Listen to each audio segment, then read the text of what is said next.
The Vampire by Jan Neruda. The excursion steamer brought us from Constantinople to the shore of the island of Principe, and we disembarked. The number of passengers was not large. There was one Polish family, a father, a mother, a daughter and her bridegroom, and then we two. Oh yes, I must not forget that when we were already on the wooden bridge which crosses the Golden Horn to Constantinople, a Greek, a rather youthful man, joined us. He was probably an artist, judging by the portfolio he carried under his arm. Long black locks floated to his shoulders. His face was pale, and his black eyes were deeply set in their sockets. From the first moment he interested me, especially for his obligingness and for his knowledge of local conditions, but he talked too much, and I then turned away from him. All the more agreeable was the Polish family. The father and mother were good-natured, fine people, the lover a handsome young fellow, of direct and refined manners. They had come to Principe to spend the summer months for the sake of the daughter, who was slightly ailing. The beautiful, pale girl was either just recovering from a severe illness, or else had a serious disease that was just fastening its hold upon her. She leaned upon her lover when she walked, and very often sat down to rest, while a frequent, dry little cough interrupted her whispers. Whenever she coughed, her escort would considerately pause in their walk.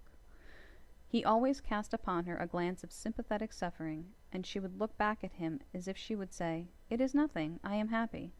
They believed in health and happiness. On the recommendation of the Greek, who departed from us immediately at the pier, the family secured quarters in the hotel on the hill. The hotel keeper was a Frenchman, and his entire building was equipped comfortably and artistically, according to the French style.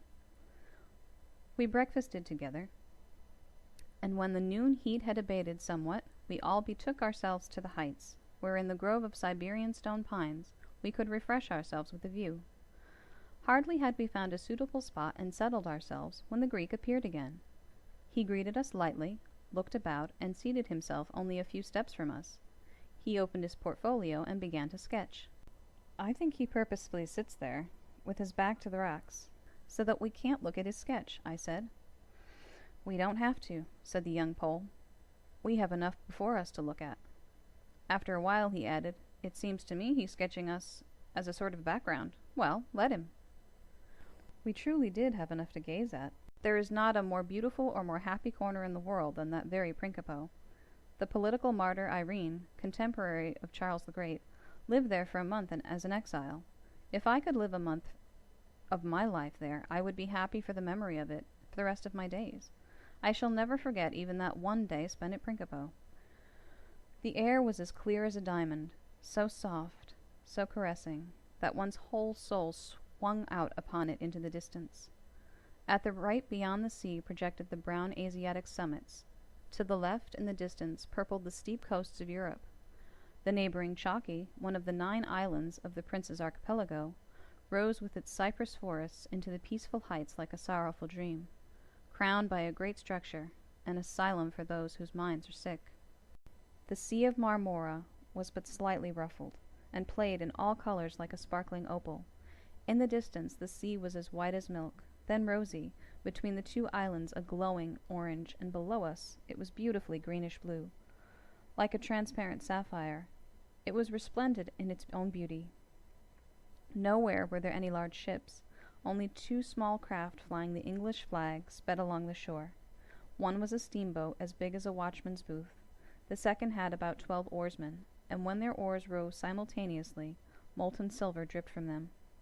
Trustful dolphins darted in and out among them, and dove with long arching flights above the surface of the water. Through the blue heavens now and then calm eagles winged their way, measuring the space between 2 continents. The entire slope below us was covered with blossoming roses, whose fragrance filled the air. From the coffee-house near, the sea music was carried up to us through the clear air, hushed somewhat by the distance. The effect was enchanting. We all sat silent and steeped our souls completely in the picture of paradise.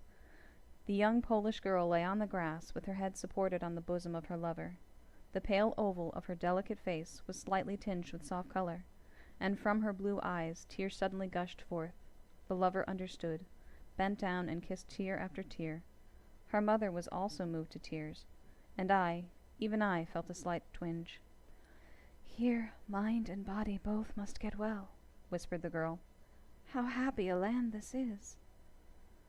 God knows I haven't any enemies, but if I had, I would forgive them here, said the father in a trembling voice. And again we became silent. We were all in such a wonderful mood, so unspeakably sweet it all was. Each felt for himself a whole world of happiness, and each one would have shared his happiness with the whole world. All felt the same, and so no one disturbed the other. We had scarcely even noticed the Greek, after an hour or so, had risen, folded his portfolio, and with a slight nod had taken his departure. We remained. Finally, after several hours, when the distance was becoming overspread with a darker violet, so magically beautiful in the south, the mother reminded us it was time to depart. We arose and walked towards the hotel with easy, elastic steps that characterize carefree children. We sat down in the hotel under the handsome veranda. Hardly had we been seated when we heard below the sounds of quarreling and oaths. Our Greek was wrangling the hotel keeper, and for the entertainment of it we listened. The amusement did not last long. "If I didn't have other guests," growled the hotel keeper, and ascended the steps toward us. "I beg you tell me, sir," asked the young Pole of the approaching hotel keeper, "who is that gentleman? What's his name?" Who knows what the fellow's name is?" grumbled the hotel keeper, and he gazed venomously downwards. "We call him the Vampire." "An artist?" "Fine trade." "He sketches only corpses. Just as soon as someone in Constantinople or here in the neighborhood dies, that very day he has a picture of the dead one completed. That fellow paints them beforehand, and he never makes a mistake, just like a vulture."